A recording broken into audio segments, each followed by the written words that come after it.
So I feel like I have to start this video with a trigger warning because there is nothing else that triggers people more than advice on watering succulents. Now, last weekend I went to the market and a customer has shown me a beautiful photo of her echeveria, and she was wondering why it may be losing leaves. She said that she waits with the watering until the leaves are completely shriveled and then she waters, but some of the bottom leaves never recover from the shriveled state and eventually keep shriveling and going brown and then falling off. And then she asked whether I wait until the leaves shrivel on my succulents before I water them. And this is where it gets a little bit prickly because nearly everyone advises to wait with watering when it comes to succulents until the leaves are shriveled. And I don't 100% agree with that advice. I mean, it is a good advice for some succulents, but there are things that you need to keep in mind because it can also cause problems, especially in summer when it's really warm or when it's also very dry.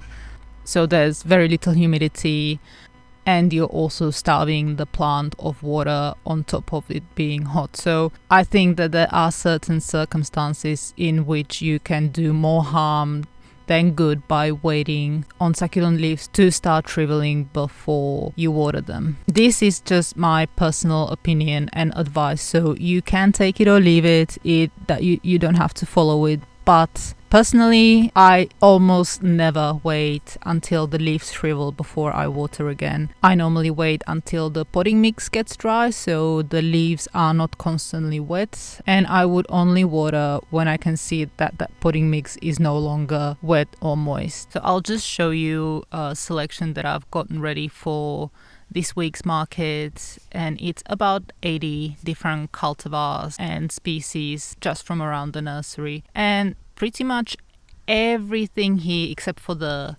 bear spores because they are just an absolute pain in the backside to grow and they need to be kept dry when it's raining. But everything else, so these guys here, there's echeveria, pachyperum, warthia, what else have we got here? Oh god, I always forget the name of this. I think it's called purple necklace. Then we have calancho, a sedum. We've got some more different ones here: pachyperum, calancho, aloe, more echeveria, sediveria, more sediveria, and graptopetalum here. And then just an assortment of little succulents. So all of these guys, all sorts of different ones. And I do have more. I've got about 500 different varieties at the nursery at the moment, but this is just a little kind of collection. And all of them grow outdoors. So when it rains, you can see that they are pretty wet at the moment. They are outside even when it rains quite a bit. And we have had a lot of rain in the last couple of years. I think it has actually been like 3 or 4 years. It's just been raining consistently, and sometimes it rains every couple of days, and so there hasn't really been any succulent here or any variety that you can see that I have been drying out. Nothing has had shriveled leaves in the last 3 or 4 years, and that may not be ideal all the time. So it is true that succulents, especially plants like echeveria, are prone to a lot of water-related disease, so letting them be rained on is not always ideal, and they can get fungal disease as well. But I also think that people are just being scared into keeping succulents dry, and they feel I think a lot of people really worry when they water their succulents, and they think that they are going to kill them just with a little bit of watering. Like, I've seen people show me different ways of their watering techniques. So I've had someone that just sprays the top of the soil and just a little bit, and they were asking why their succulent is not growing very well, and it has kind of stayed the same size for a long time. And my opinion is that it is because it just has not been watered enough. When succulents are not watered very well, or where they are kept dry for long periods of time, they kind of go almost dormant or semi-dormant because they know that they are in drought. And one of the consequences that can happen, one of the survival mechanisms in succulents when it's very dry, is to start dropping some of the bottom leaves, and this is purely to preserve water. So they kind of funnel the water into the leaves on the top and to the stem, and you will often see succulents that have been in drought or that haven't been watered too much. Not all of them, but definitely some. I think in particular it will be plants like Graptopetalum or the thicker leaf varieties.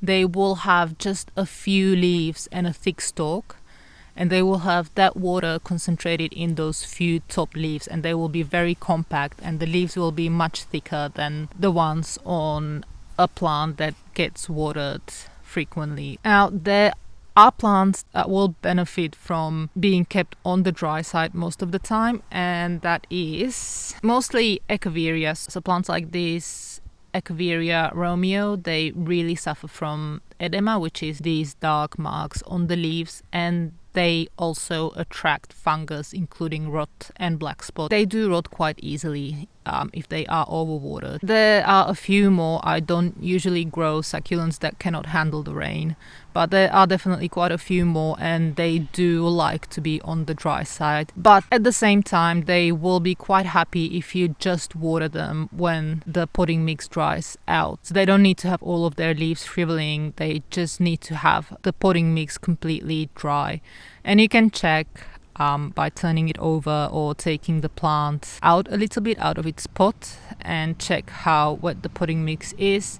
However, if this type of watering works for you and you've been doing it and your plants like it and they're looking great and you're happy with everything, you don't have to change a thing. I am just giving you my opinion, and as I said before in many of my other videos, my opinion is based on my experience, but that doesn't mean that my experience is going to be the same as everyone else's. If you are experiencing problems and you are doing this and your plants are losing a lot of leaves, you may want to have a look at watering them more and not waiting until they shrivel. But if they are looking good and you are satisfied with how they are growing, keep doing what you're doing. This is just my personal opinion, so please do keep that in mind. And on that note, I think it's time to end. I hope this video was useful. If you have anything to add or if you would like to ask a question, you can leave a comment below.